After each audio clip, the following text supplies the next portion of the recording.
c'est un escape game en fait qui permet de revoir toutes les notions de seconde.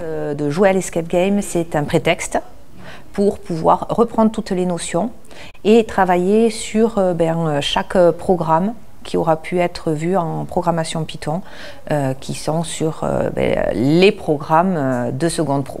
N'oubliez pas, l'équipe scientifique a mis des choses sur la table et sur le mur aussi. Ce sont des jeunes recrues qui vont intégrer l'équipe de cybercriminalité.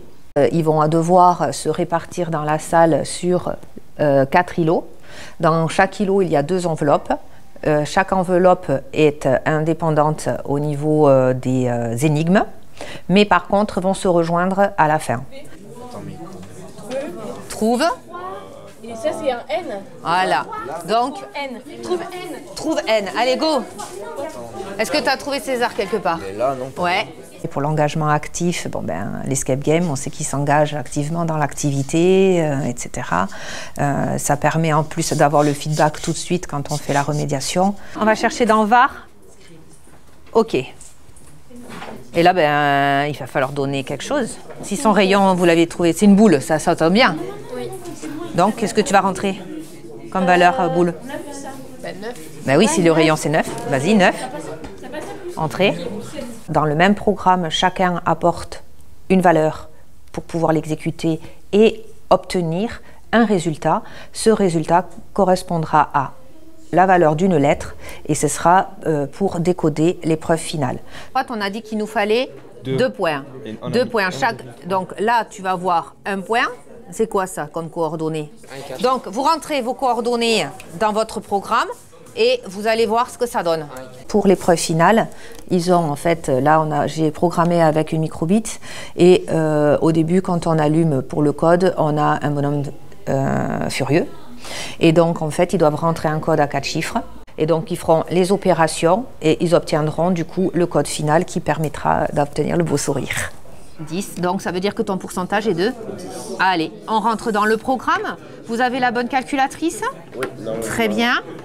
Et avec les calculatrices, c'est beaucoup plus rapide puisque, en fait, le souci des ordinateurs, c'est le temps qu'ils s'allument, le temps que les élèves trouvent leur code. Donc l'année dernière, ils n'ont pas beaucoup manipulé.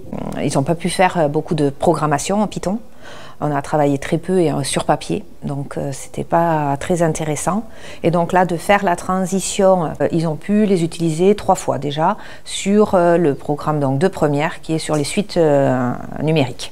Parce que pour pouvoir générer une suite, la programmation Python est très intéressante. Maintenant, ils sont capables de faire les tout petits programmes. On va voir si ça a fonctionné, votre équipe. Tu marques directement 4, 8, 9, 7.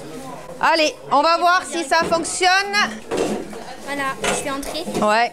Est-ce que ça change quelque chose? Yes, on a réussi mission. Et donc, à la fin, il y a le débriefing. Et en fait, pédagogiquement, moi, ça va être le débriefing qui sert en fait de remédiation.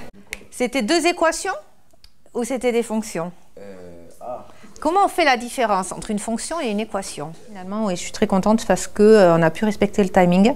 Et ils ont tous réussi à trouver les lettres qu'il fallait et les valeurs associées. Ça va permettre aussi de redémarrer sur de bonnes bases en première. Pour l'énigme finale, là, ça a fait son petit waouh, donc ça c'était chouette. Je pense qu'ils ont aussi été impressionnés par le message en morse. Avec le hub, ça aussi, ça a été pas mal. Il y a plein de choses qui vont pouvoir être exploitées en fait. Donc la fois suivante, ça me demandera moins de temps et ainsi de suite. C'est comme quand on prépare une première séquence. La première fois, la séquence elle est très longue à préparer et puis après on la réutilise. C'est ça aussi, une fois que c'est bien bouclé, on peut la réutiliser plusieurs fois et puis après on peut aussi la décliner et l'adapter suivant ce qu'on a besoin.